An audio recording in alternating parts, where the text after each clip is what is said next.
Friuli Venezia Giulia's FVG3 route wins Italy's top cycling award, with rising numbers of women and young riders leading the region's bike tourism boom.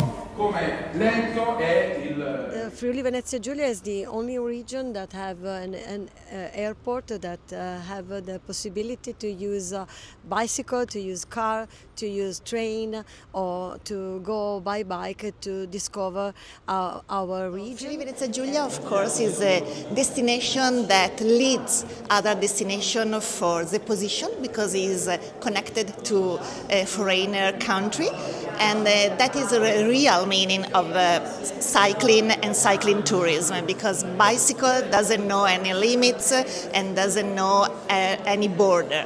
In Friuli Venezia Giulia we have a lot of lines where trains and bicycles meet.